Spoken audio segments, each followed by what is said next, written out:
My name is Red, and I'm an alcoholic. Hi. Welcome you guys in that first 30 or 60 or 90 days.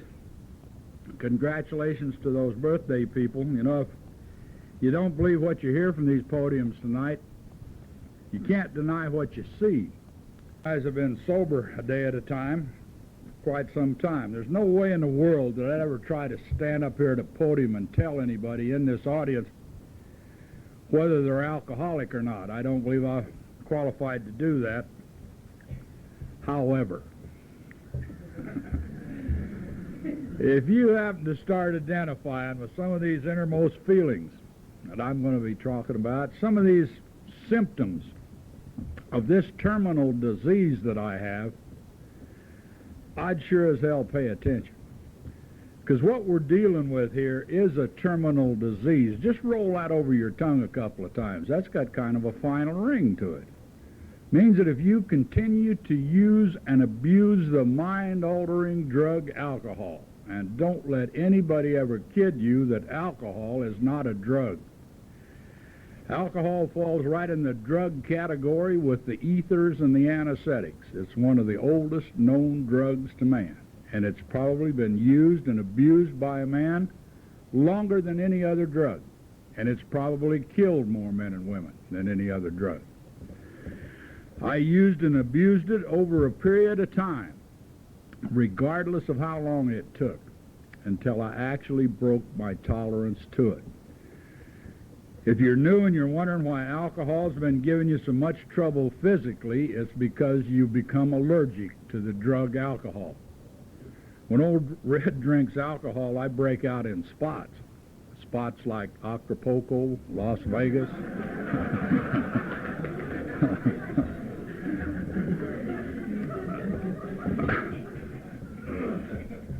In other words, once I pick up the first drink of that mind-altering drug, I can no longer predict my behavior. And if you've been having trouble along those lines, I can guarantee you that tonight you're in the right place. This physical allergy that I developed over a period of time to this mind-altering drug is not necessarily what makes it the killer that it is today. There's a mental side of this disease, and it's the real serious one. It's called the obsession of the mind. And it's triggered, incidentally, by the first drink of that mind-altering drug that you pick up that tells you that this time it's going to be different. This time I'll be able to predict. This time I'll be able to control. This is the time that alcohol is going to work for me like it always used to. See, if you be alcoholic like old Red and you pick up that first drink, you trigger your obsession to drink. In the alcoholic, it'll immediately set up a compulsion to drink, and you're going to end up, maybe not today, maybe not even this week. But once you trigger that obsession, once you set up that compulsion, you're going to end up in another devastating bout with this mind-altering drug in which you're just one step closer to the insanity and death that Ray was reading about a minute ago, and he read from that portion of Chapter 5 from the big book of Alcoholics Anonymous. So the whole idea, if you're new, the whole concept of this fellowship called Alcoholics Anonymous is to teach us on a daily basis how to stay away from that first drink.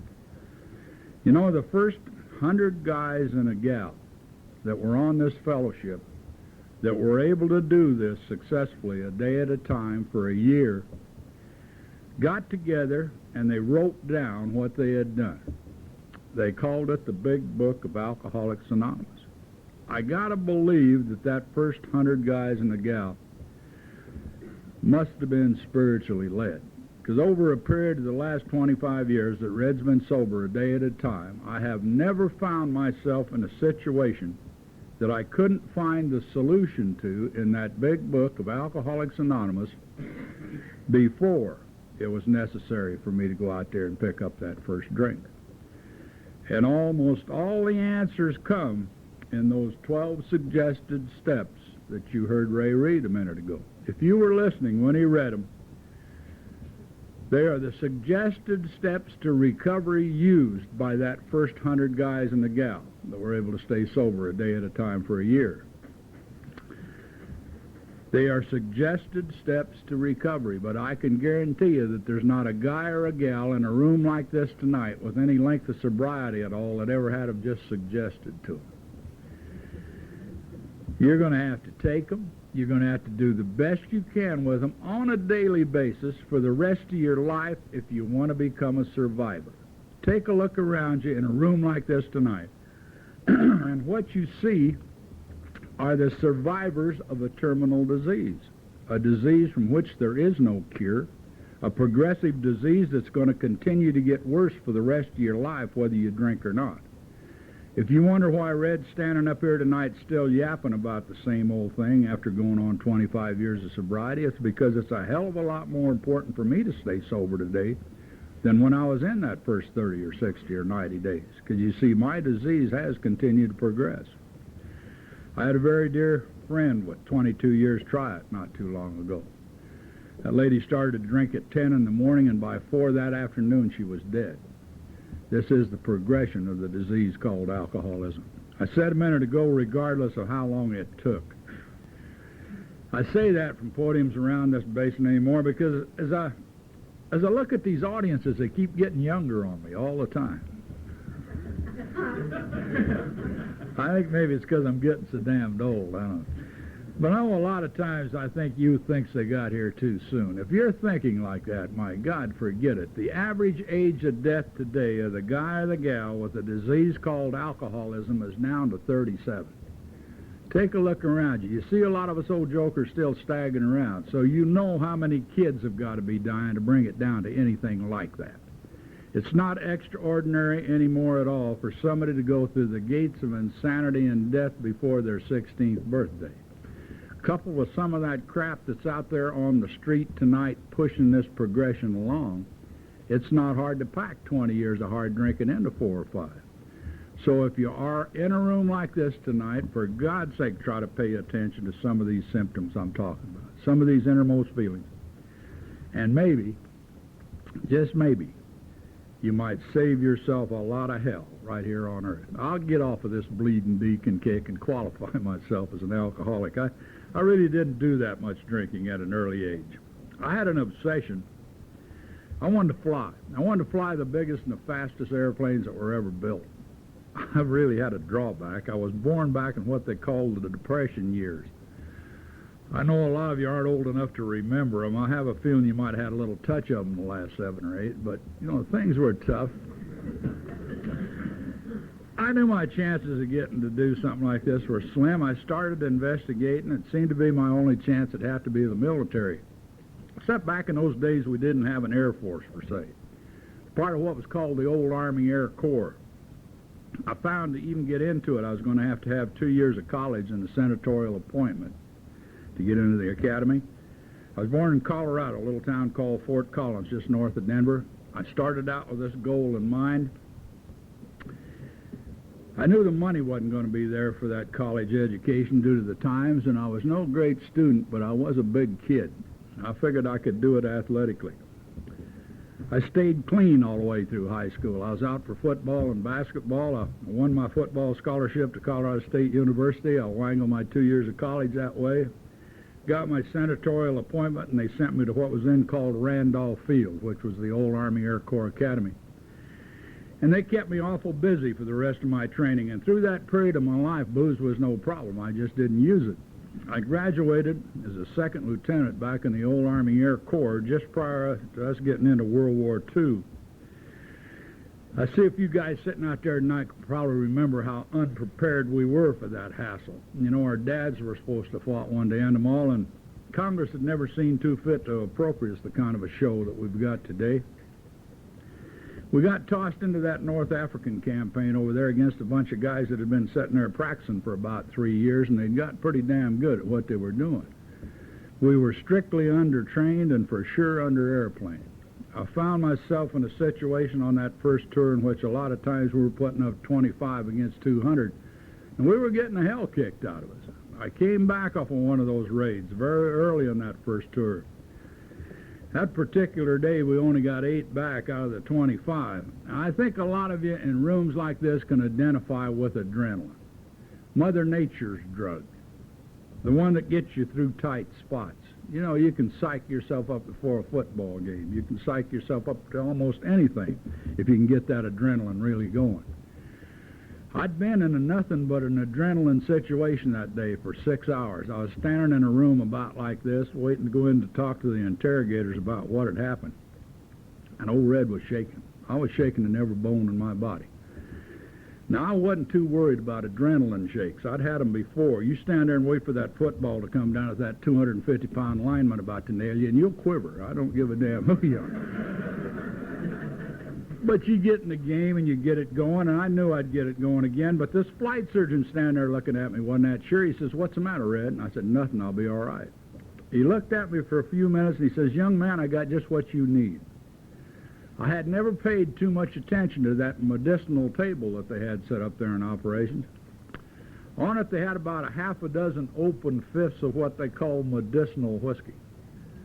Think about that for a few minutes. Whiskey is a medicine. He reached over and he picked up a water glass and he poured over Red about 2 fingers and he said, "Here, drink it." I said, "I really don't want it." He says, "Young man, I prescribe it." I just picked it up, turned it up, drank it, walked on into interrogation and sat down. And if you've got an alcoholic personality like I have, I think you know what happened. Man, that stuff sat there and it flowed out to those fingertips and out there to those toes, and all of a sudden I'm sitting there real comfortable. I looked down and they were roped. You know, 10 minutes before I hadn't been able to light a cigarette or pick up a cup of coffee. 10 minutes down the line with a half a glass of booze on me, I'm looking at them, they're frozen just like they are tonight. Old Red never shook at anything again for the next 20 years. I thought I had found the elixir of life. I really believed it. Booze worked that well for me for a long, long time. Even after it started doing to me, it would still do for me. I soon found to get the full benefit out of it, I had to recreate the kind of a situation that I'd had that first day. Probably combat's the best adrenaline builder I ever found before or since, and I became a combat freak. I stayed 3 years and 2 tours of duty, and I got good at what I was doing. I learned to live on that knife's edge, that fast lane. I think a lot of you can identify with it. I never had to worry about it, you know, at night. Hell, booze would take care of it. I used to come in at night and see guys sitting on the edge of their beds worried about going the next day. You know, and I'd look at them and think, God, I wish they could find alcohol. Never dawned on me that maybe it worked better for me than it did for them. I went right on through World War II. I was back here in the States. I probably should have been able to lay that medication down and go on about my business. But in retrospect, I think I started running into one of the first symptoms of this disease. Some of you might identify with it. It's called justification. Rather than laying it down, I went looking for something that had some adrenaline in it, some justifiable use to use it. All the real good airplanes, the jet-type airplanes that we got today, were just coming off the drawing boards. They were looking for guys that had a lot of combat experience to evaluate it. I put my application in and I got accepted as a test pilot to the Proving Ground Command. And hell, the excitement was back. I was flying the kind of airplanes now that I'd laid on those Colorado hillsides and dreamt about when I was a kid. I was flying with the best, and I knew it. Booze was still working for me. I think it started working a little too well. Proving Ground Command is Eglin Field in Florida. In fact, it still is. They got a big officers club built right out there in the Gulf there at Fort Walton, and you know, I'd catch myself an awful lot of nights hanging out at that club until 2 o'clock in the morning, you know, just kind of tranquilizing the day. And I'd know I had a 6:30 test stop. Now, not always for sure, but every once in a while I'd wake up in that BOQ at around 11 o'clock in the morning with that cold sweat start would come to in. Look at my watch and say, did I or didn't I? You know, you pick up the phone, you call the sergeant, you say, did I get everything written up they wanted this morning? Yes, sir, right down the line. You walk back down to the line, you step up on the wing of that bird, and the knee pad is yours. Checkoffs are yours. Signature's yours. Geolometer says you've been up the speed of sound. Only thing you can't recall is going.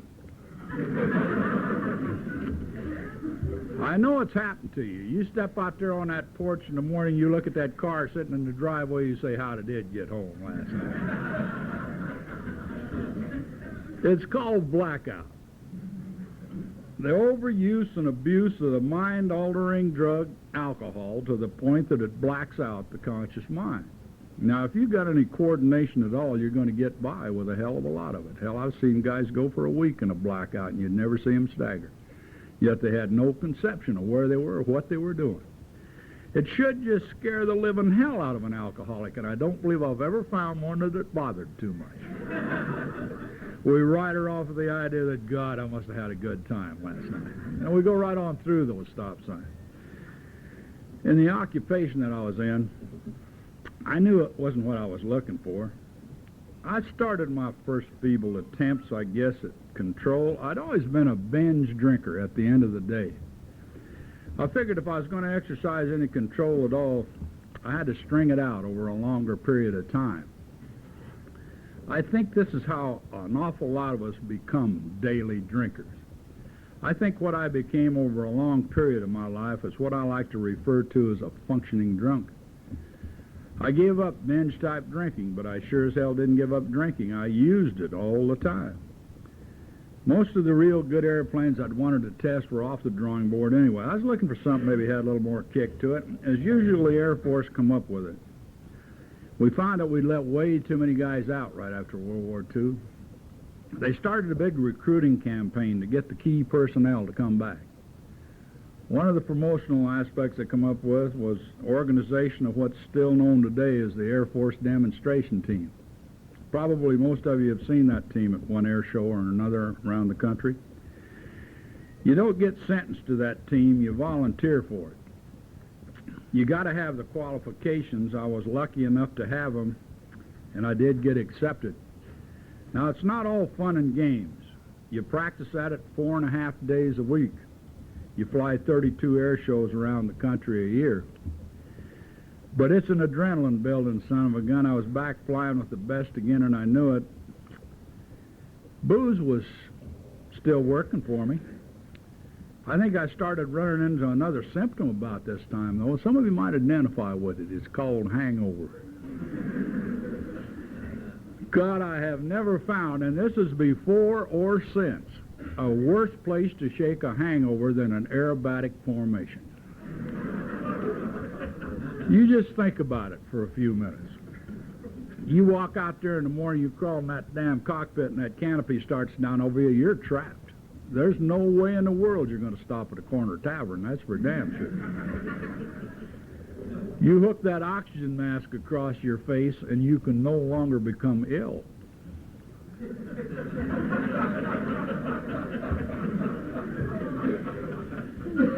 You pull into that 18-inch interval formation, and those guys just insist that you don't shake. You do a lot, maybe you might identify with this one. It's called the deep sweats. You know, I used to sit there and wonder, how come? How come something that's worked for me so well for so long is kicking me around like this? I used to try to analyze it. You know, I got to thinking, hell, maybe it's the life you lead, Red. They only let you fly with the team for 2 years, and that's probably enough. I figured at the end of my 2 years, I'd resign, get out, get in civilian life, get a business going, get a family started, do the things I'd seen my buddies do. I always believed, right up until I had both feet through the gates of insanity and death, that given the right set of circumstances, I could control my drinking. I think this philosophy of self-sufficiency that we all grow up with from kids, where every guy and every gal should be an island to themselves, is probably what helps about 14 to 16 million of those practicing alkies that are out there tonight self-medicate themselves right out of this world without ever finding what we find in rooms like this, that there is a way out. I finished my 2 years, I resigned, I hit civilian life. All my buddies had been out there about 4.5 years ahead of me. They'd got out right after World War II. They'd completed their educations, they had positions, they had homes built, they had families started. You know, if you're anything like I am as an alcoholic, you know what you're going to do, double up and catch up.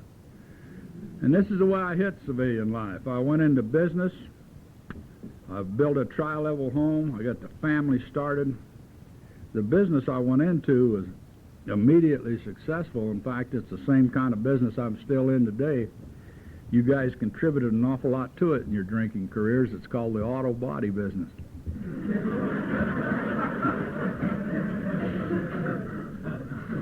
But it was good. You know, I think I'd have been all right if I'd have just worked at it 8 hours a day, but I was going to catch all those jokers. I was working 12 and 14 and 16 hours a day. I went to 6 days a week, and then I put on 2 shifts. Hell, I got that tri-level home down there paid for in a short period of time. I got a trust fund started for the kids to get them through college, and hell, they're only 1 in 3. You know, but this is the way we think, and this is the way we drive. And I'd come through those doors at night so beat I could hardly hold my head up. Flop in that easy chair, and there was one thing I could always sell right on. Man, if there's anything you've earned yourself today, Tiger, and you know what it was a drink of booze, and I was no better off than I was sweating hangovers at 30,000. Strange thing happened to me about this time in my life. Old Harry Truman got his foot in his mouth and sicked us on Korea. I was telling you, we hadn't trained any fighter pilots, and he found it out in a hurry, and he had to call the war worries. Got just 21 days, and the day I was recalled, I looked out there, I got 2 500-pound napalms nailed each wing. Again, they're saying, sick 'em, Tiger. They just went that way. I got another 100 missions to do. You know, I'm 33 years old by this time. Maybe that don't sound old, but it's getting old for a fighter pilot, especially one with a progressive disease. Now, I had no idea that I had a progressive disease. Hell, I was still passing Class A physicals every 6 months. You know, how could I have a disease? And yet, when I started to do that new 100 in Korea, something became quite evident to old Red and Hurry. Those damn missions had got too long between drinks. I think these chains of alcoholism lie so lightly on our shoulders that a lot of us have no idea that they're there, you know, until we're completely enmeshed. Until all of a sudden we wake up one morning to the fact that we are no longer telling alcohol when we're going to drink it. You know, booze is beginning to tell us when we're going to drink it. I solved that situation very simply. I went over to the PX and bought myself 2 8-ounce flasks, one for each winter flight boot. And hell, it worked great. I'd use the right one going out and the left one coming home. You know, a long, long time after alcohol started doing to me, it would still do for me. I think a lot of you can identify with that. I think it was brought out very vividly to me about how hooked I was really getting. Along about my 40th mission, I got shot up again for about the umpteenth time in my life. A shell come right through the bottom of the airplane, and it come right through my left leg, and it kicked it clear into my chin. You know, I can still remember getting my foot back down on that rudder, and I could feel liquid running into that left winter flight boot. I still remember sticking my hand down there and pulling her back and thinking, hot dog, it's blood.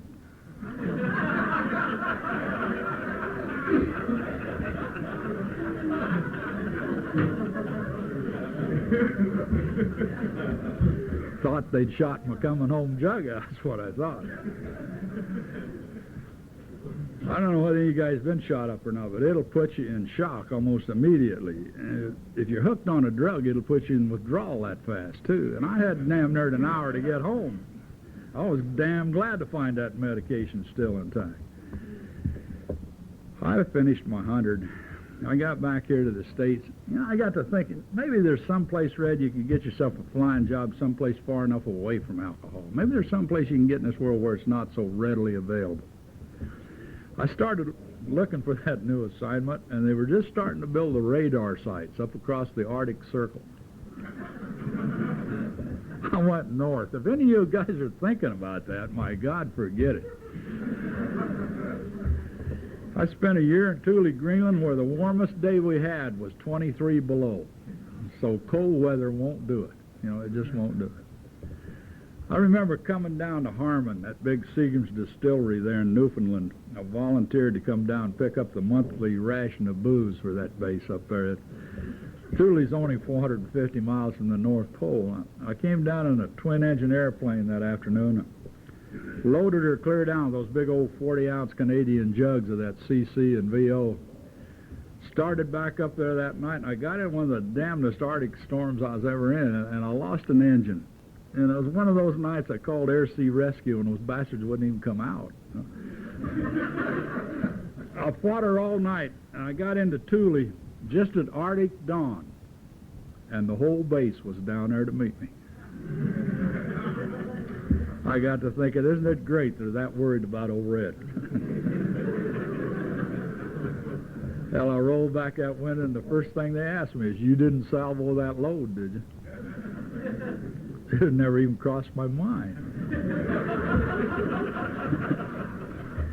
I don't know if you guys had this problem or not. As a daily drinker, I was developing a hell of a smell problem. When you drink booze all day like I did, you begin to smell like booze all day. I got to thinking maybe if I'd get back to Europe where they got that wine on the table and eat a lot of garlic, that at least I'd blend in better. I volunteered for Fleet Line service, which is the airline that resupplies NATO. I went back over, and my northern run was Brussels, Amsterdam, Copenhagen, Oslo, and Stockholm. Now, those are progressive disease towns, I'll guarantee you. It never got better. I was picking up a lot of rank over the years. They kept trying to trap me for command. They got it done about this time. They jerked me back here to the States and gave me an air defense group. Stuck me up here at Hamilton, just outside of San Francisco. God, now I got about 800 men in my command. I'd hear my airplanes roll every morning, and it seemed like invariably I'd look out that outer office of mine, and that adjutant would always have about a half a dozen of my boys sitting out there waiting for me to talk to. I found that a lot of my mornings used to be taken up constantly. You know, these kids have been in town getting themselves into trouble drinking. I had a system. I had an eyes-on safe alongside of my desk. I used to keep a 40-ounce jug of Smirnoff red vodka in there with a hooked glass straw, and every time he'd go out to get one of those boys, I'd hit the safe. Usually by noon, I was given some pretty damn good lectures on the evils of it. Also knew that sooner or later I was going to get a lot of trouble. The Air Force had always been awful good to me. I figured I sure as hell owed them a lot more than I was giving them. And again, I decided to resign. And this time it didn't work. My resignation got as far as Air Defense Command at Colorado Springs, and they bounced it. They bounced it with a recommendation that I be sent to Parks, which is one of the big Air Force hospitals, for 3 months psychoanalysis. They couldn't figure out why a 15-year-like colonel all of a sudden wanted to throw his command in. I couldn't very well go in and tell him why. You know, if I had any other terminal disease in this world, I'd have been in there on that doctor's doorstep every morning laying the symptoms on him, you know, telling him, "God, doc, this is where it hurts." Yet you can take that dying alcoholic, drag him into that same doctor's office, read him that same set of questions, comes to that one where it says, "Do you drink excessively?" "Oh, a couple of beers now and then, doc." Self-denial. The greatest symptom of all the symptoms that I've been talking about, our complete lack of our innermost selves to get honest enough to admit that alcohol has taken us apart. Now, psychiatry was the first help that was ever offered to me as an alcoholic. This was a long, long time ago. I don't believe it can help the practicing alcoholic. I don't think there's anybody in this room that psychiatry can't help. I got to tell you my psych story. It fits in with mine a little bit farther down the line. This guy had an obsession. He had a purple screw for a belly button. You know, he knew it was an obsession, but every time he looked down, there it is, a bright purple screw right where his belly button should be. He hadn't had a good night's sleep in months worried about this, and he finally goes to this shrink, and he says, "Do you think you could help me?" The guy says, "I know I can." He says, "I got a new potion in." He says, "I want you to take it home, get in your best pajamas, open your bedroom window, drink this stuff down, you'll drift right off to sleep. And it'll float a little pink cloud. It'll have a little yellow-handled screwdriver on it. Unscrew it, let it float out, you get your night's sleep." He looked at it and says, "Hell, Doc, I'm going to try it." He went home and he went through the routine, and sure as hell it worked. In floated the cloud, he unscrewed it, out it floated, got the night's sleep he'd been looking for months, woke up the next morning completely refreshed, covers were up, finally got his nerve up, he raised them up and took a look. Sure enough, a normal belly button. He was just elated. He jumped out of bed and his ass fell off.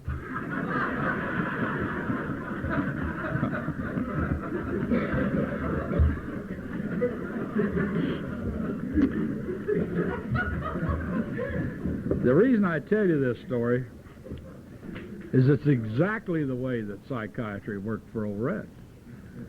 They would fix me up. They would say, "You're fine, Tiger, go get him." I'd jump out there and off it'd fall again. They did let me out.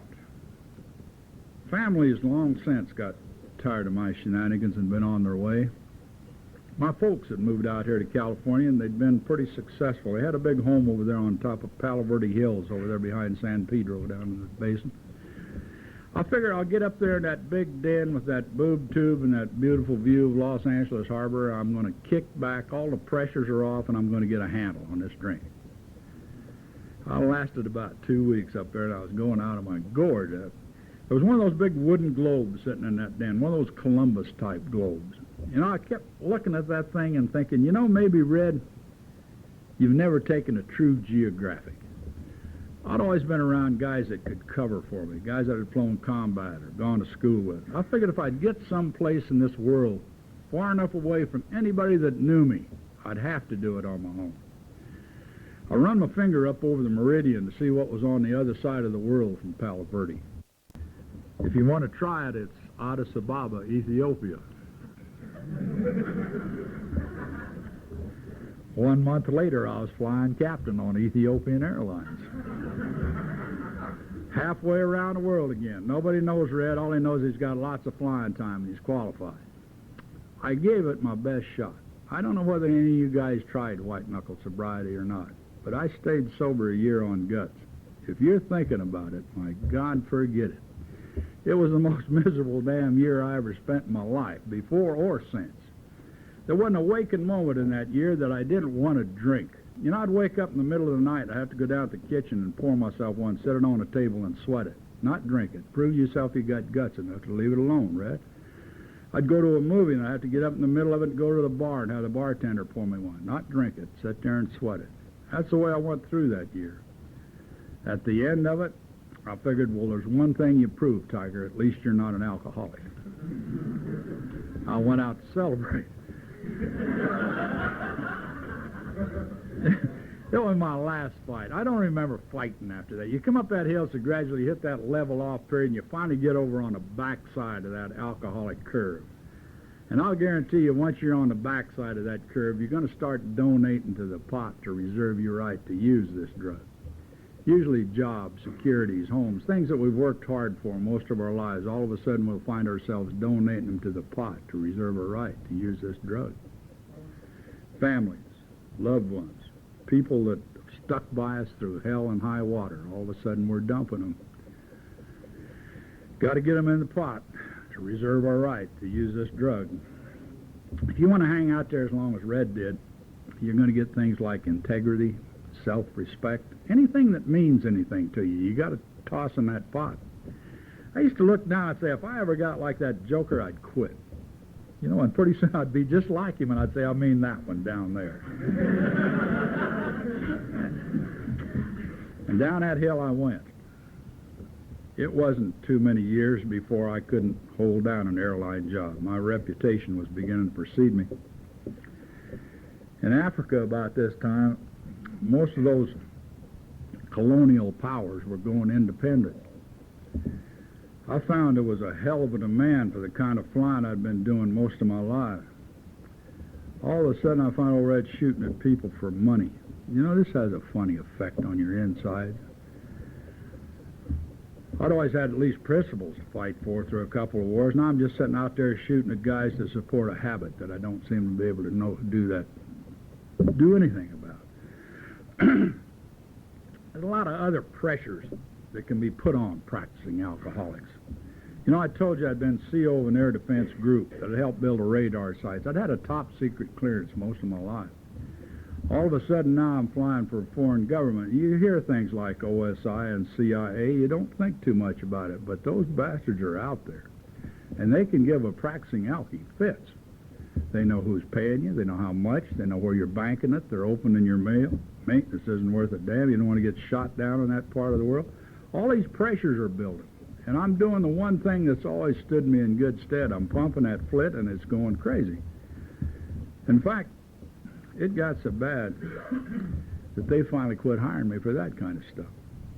I ended up, and I'm sure as hell not proud of this, flying through mountain passes with my landing lights on railroad tracks now for navigation. Now my flights are low-level over water. My landing fields are deserted beaches, and they're flashlight lit. I have a feeling you know what I'm doing. I'm smuggling for a living because that's where the money is. That's where all the fears are, too, I'll guarantee you. If I get caught doing what I'm doing now, I know they'll put me away for life. And yet alcohol took all those choices away. If you live long enough and you stay out there as long as Red did, it'll do the same thing to you. I finally got so damn bad they even quit hiring me for Red. I was back here in the States. I was 41 years old. I guess I was probably about as unemployable as a guy could get. I figured there wasn't too many things I hadn't tried a couple of times in this world. If I couldn't whip it, at least I could get with it. I bought myself 10 cases of those 40-ounce jugs of that Smirnoff Red vodka, and I stuck them in that hillside over there in Palo Verde, and I went on what was supposed to be old Red's last drunk. And it just damn near it was. That drunk lasted a little over 60 days. The last 30 of it I'd been too sick to eat. Those people over on the side of that hill had no idea what was the matter with me. I'd been out there among them since I was about 18, and they'd never been around me that much. They knew I was getting awful sick physically. My normal weight's 220, and I was down to 138 pounds of emaciation. Most of that was liver, I'll guarantee you. I think God stepped in about this time. This was 25 years ago. It was before detox or care centers or hospitals that would have anything to do with an alcoholic. Those people picked a doctor out of the phone book to see if he'd make a house call. And like I say, I think God stepped in because that doc made that house call. I know today that he didn't do it because of his Hippocratic oath.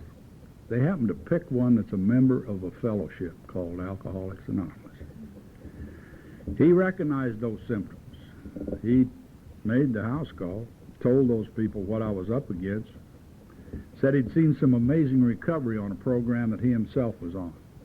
He was going to do what he could for me physically, and he was going to leave some names, and if I asked for help, to call you. I don't remember ever getting that well. I think they just thought I was going to die because he thought I was going to die, too. My first recollection of you sober guys were those guys sitting on the edge of that bed. They literally nursed old Red back to health. They started hauling me into rooms like this. And man, I was a tongue-chewing, wet-brained, babbling idiot, I'll guarantee you. I couldn't hear anything for about that first 30 days, but I thawed out, and I didn't drink a day at a time. And all of a sudden, one night, I was sitting back there in that old maritime group that Ann and I both came in, and they just read that portion of chapter 5, just like Ray did tonight, and all of a sudden it clicked. See, for quite a while, I'd been able to hear a little. Just don't drink today, Red, and then they'd read those 12 suggested steps. And that night it all come crashing in, what I'd been trying to identify with. See, for many years, drunk or sober, the only thing that had ever kept me alive in those complicated airplanes I'd been flying was called a checklist. A list in which everything I had to do to get through one flight was written down. I'd never gone near a bird in my life that I hadn't used that checklist from the time I walked up until the time I walked away. It'd get me through just one flight. Sitting back there that night, all of a sudden it dawned on me what 24 hours really is. 24 hours, just one flight in life. And those 12 suggested steps of the checklist of how to get through it without picking up a drink of booze.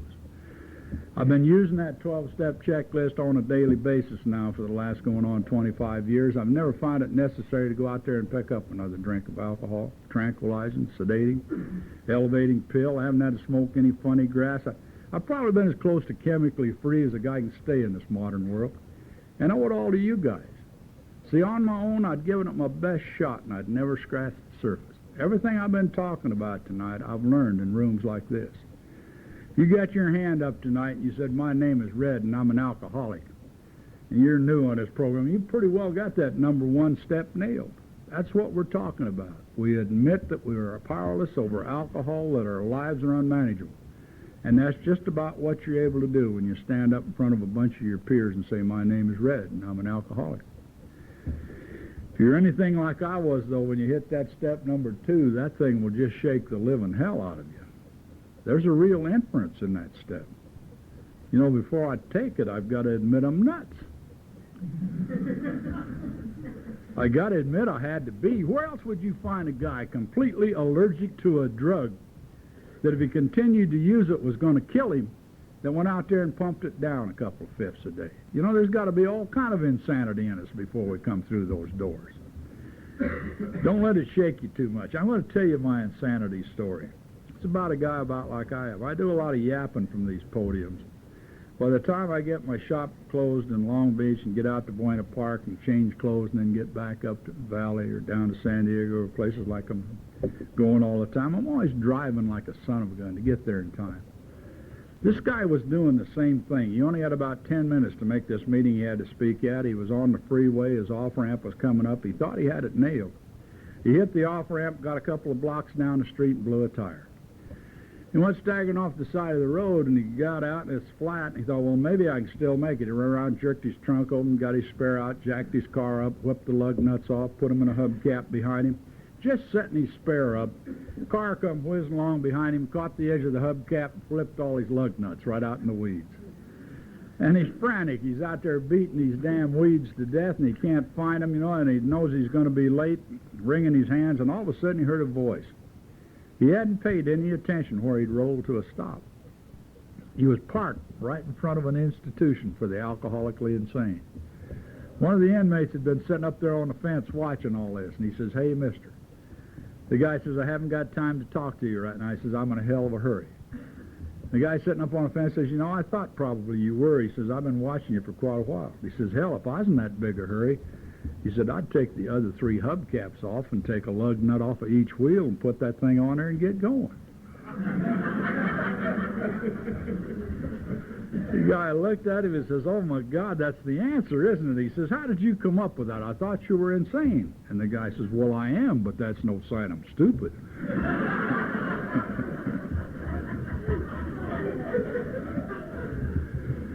The point I'm trying to make is this. All of us, when we come through those doors back there, are a wee bit bent out of shape. We've been out there kicking ourselves around for a hell of a long time. The mere fact that we come looking for help sure as hell proves that we're not stupid. This is where the answers are.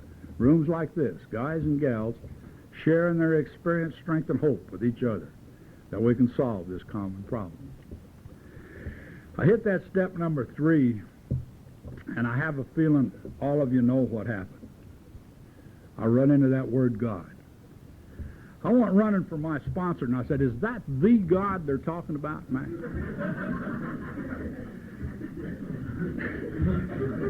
I thought maybe there's some way I could get out of this thing. He says, yeah, Red. And I said, I haven't got a chance. I got 250,000 years in purgatory to do before I could even start the program. Hell, I can walk by a swimming pool and pick up 25,000 years, you know, just gals laying out there on the beach. He says, don't worry about it, Tiger. He says, you didn't read the small print. I said, what's that? He says, a God of your understanding. I had no idea what they were talking about. I was going to have to turn my will and my life over to a power greater than red. And all of a sudden it dawned on me that there was one right there in front of me. You guys. Group power. I could look in your eyes and I could tell you were staying sober. You know, the one thing I'd never been able to do, and I'd given it my best shot. I figured I'd use the group as my higher power. I could believe in group power. I'd been tucked up in groups all my life. As long as I was in the group, I had all the firepower in the world. It was only when I was out there as a straggler I was going to get my ass shot down. I started hanging with the winners, the guys that had some time on this program. I started listening to them, picking their brains. And they taught me. They taught me real good about this power that today old Red calls God. My sobriety on a daily basis is a gift from you guys and God. What I do with it is my gift back to him. See, he's let me become part of that pipeline of information started by that first 100 guys and a gal. The only way I can keep it is to keep giving it away. I got to be standing at that door when the new guy comes through. I got to be sharing my experience, strength, and hope with him like they did with me when I come through. This is the fellowship called Alcoholics Anonymous. I got down there to the end of that checklist, and I hit that word spiritual. And you know, all of a sudden it dawned on me that the reason I hadn't had a spiritual awakening is because I had no idea what spiritual was. I got to go to a convention about my first 60 days. I heard an old boy from the podium He passed away a few years ago, but he sounded spiritual. You know, I thought I'll corner that joker after this meeting and find out what that is. And I did. I took him aside and I said, come on, tell me about spiritual. He looked at me and says, I'm glad you asked, Red. He said, I had a hell of a time with that. He said, I went over to the public library. He says, I got the dictionary down. I opened it up to that word, and he said, it didn't do too much for me. He said, I got every dictionary in the building down. He says, I opened them all up to the same word. I copied all the definitions, and I took a consensus. He says, you know what spiritual is? And I said, that's what I'm looking for, something this alky brain can handle. He said, Red, spiritual is that which is not material. Think about that for a few minutes. I started reading that big book real conscientiously to find out what that first 100 guys and a gal had in mind when they put that in there. The more I read it, the more I became convinced of what they were talking about were my attitudes and my emotions. See, these are the things that had always driven me back out there to pick up that first drink. Actually, alcohol was merely a symptom of what was wrong with me. My attitudes, prior to finding you guys, and they'd been this way for a long, long time, when I'd step out there and take a look at a day, it was, oh, God, another day. What you guys have taught me is to step out there and take a look at her and say, thank God, another day. You know, I've been granted one I shouldn't have had. The average age of death when I came on this program was 41. I told you how old old Red was. I just barely snuck in. It means that every day that I've been granted over the last 25 years is a gift from you guys and God, and you can't get too ungrateful for a situation like that. I get up to a podium like this, I get right up on cloud 9. I got to tell you my attitude story. This guy came into a barber shop not too long ago.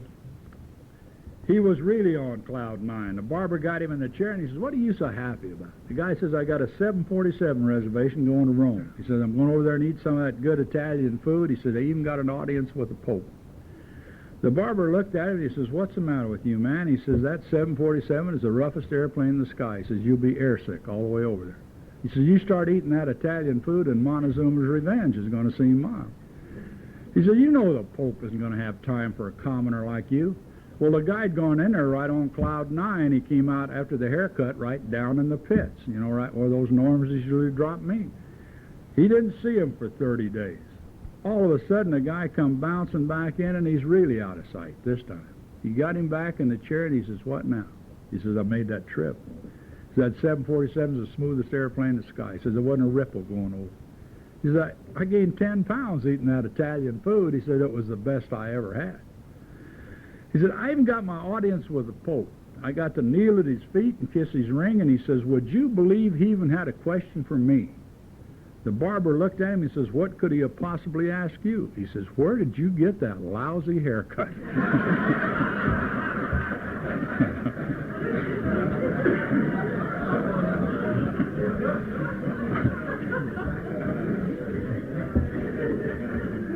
Don't let him tear you down. I'll guarantee. I can't guarantee you get your wives back, your families back, your health back, your homes back. But I can guarantee you that those 12 suggested steps are going to give you the tools to start digging into that pile of stuff that you brought through that door. And I think probably the more you dig, the more you're going to start to uncover something that you can live comfortably with on a daily basis for the rest of your life. So much for attitudes. How about emotions? You know, in 5 different places in that big book of Alcoholics Anonymous, it refers to the one thread, the one trend that seems to run through all our personalities as alcoholics is a little thing called emotional immaturity.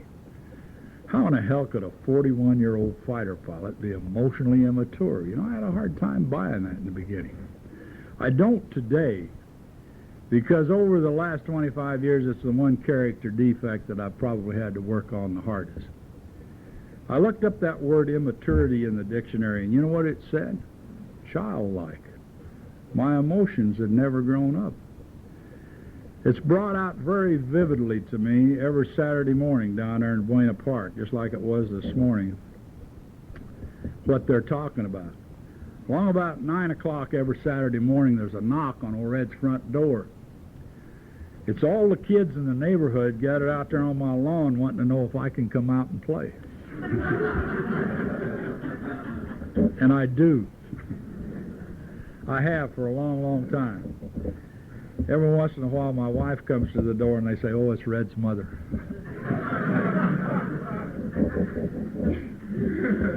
Those of you that heard her not too long ago up here know the girl that I'm talking about, Ellen. You know, I could never figure out how I always got along with kids so well. It's happened to me all my life. I realized today that the reason that I always did is because their emotions are my emotions. You see, I had never had to talk down to them. I talked directly to them, just like I'm talking to you emotionally immature jokers, and you know what I'm talking about. Did you ever see one of those little guys get mad? He gets red-faced, fists clenched, drawn back, swinging, angry, mad. Who does this remind you of? Hell, that's the kind of man old Red's been getting all his life. When I was 4 years old, they said, "You got a red-headed temper." I said, "I have. I'll cultivate it." I worked on it. I really did. You watch one of those little guys when he's jealous, he's tromping his best buddy. He's going to get his own way or else. Remind you of anybody?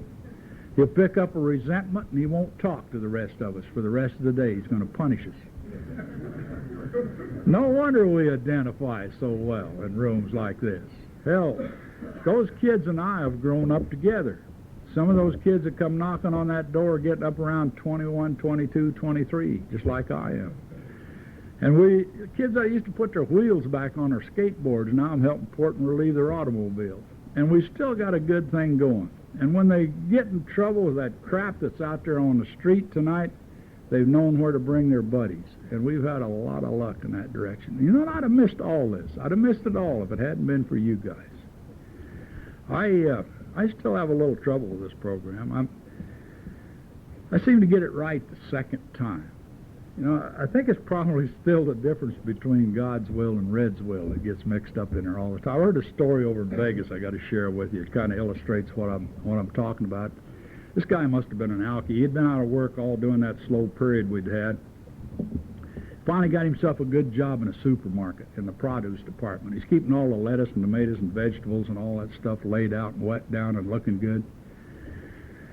All of a sudden one afternoon this guy come charging in and he cornered him and he says, "Young man," he says, "I want to buy half a head of your lettuce." And the kid looked at him and says, "I'm sorry, sir." He says, "We don't sell half a heads of lettuce." Now, I deal with the public on a daily basis, and I know how irritating they can get where they want to be. And this guy wouldn't let up on him. He says, "Look at the price of that stuff." He says, "I'm a bachelor. It'd just go to waste." He says, "Sell me a half a head of lettuce." The kid stuck with his guns. He says, "No, sir, we don't sell it that way."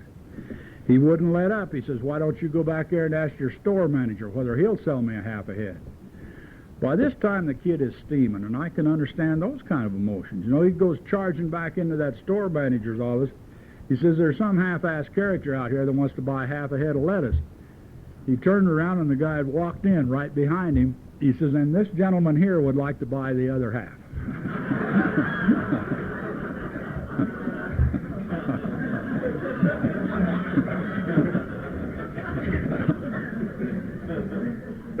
See the difference between Red's will and God's, huh? I still have a little trouble. Just like Cheryl was talking about when she was up here. She said she was getting pretty successful at turning her will and her life over to the care of God. I don't have too much trouble turning it over to the care of God. I have a little trouble leaving it there for any length of time. You know, when it starts to get good, guess who wants to take the credit? You know, actually the credit for it. I had a perfect example I got to share with you a few years back. I got up one morning. I had a bunch of stuff down at the shop that I really didn't want to go down and handle. I'm still pretty good at procrastination. I was hemming and hawing around the house, and all of a sudden I had to hit that 91 freeway going to Long Beach, running late. Now, when old Red's running late on a freeway, strange things begin to happen. People get cut out.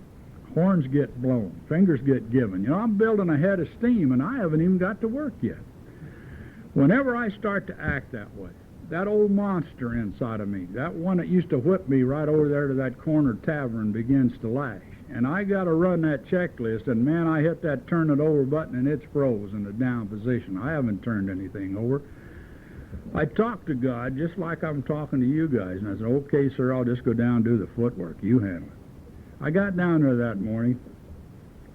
None of that stuff that I'd anticipated ever did show up. Everything that did come in was just as smooth as glass. It was a really, really nice day. I jumped in that same car that night, headed back out 91 on my way home, and guess who I'm patting on the back for the way I handled that situation? And all of a sudden, it dawned on me what the hell I was doing, and I busted out laughing, and I looked over, and the guys driving on each side of me on the freeway are tuning their radios, trying to find out what the hell I'm listening to. But it reminded me of a story, like it always does, that I used to use back in my combat days. It's a story about credit, where credit's due. I had 6 clusters in my DFC, and when I'd wear them, guys would look at me and they'd say, where in the hell did you ever get those, Red? And I used to have a stock answer that I got pushed in the pond. But the story goes like this. It's about a Texas rancher. He had one of the biggest spreads in Texas. Thousands of acres, big old Olympic-sized pool, big old barbecue area, rambling ranch house. Just as a conversation piece, he built himself about 150-yard across alligator pond. He filled it with the meanest damn alligators he could find the world over, these big old 15-foot snappers. And he didn't keep them fed too good. He kept mean out there. All these guys got out there one afternoon telling these war stories and drinking his split, and this Texan finally got a little tired of them.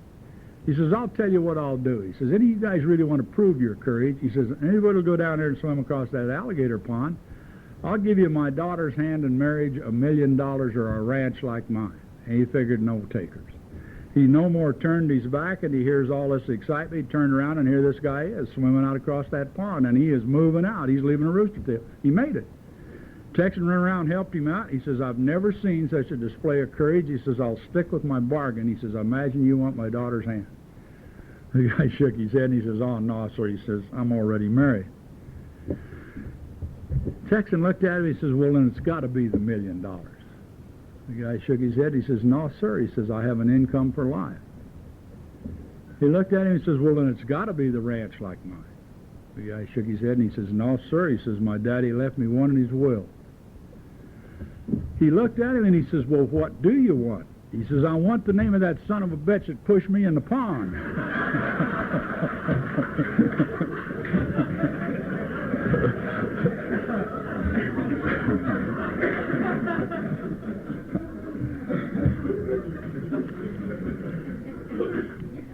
You've been a great audience, gang.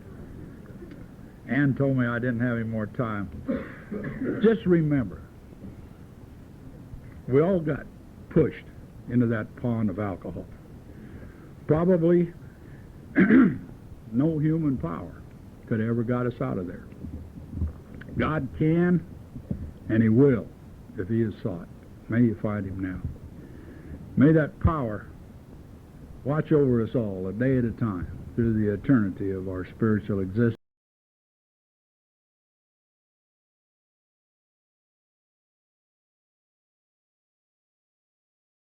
And I sure want to thank you guys for letting me come on the show.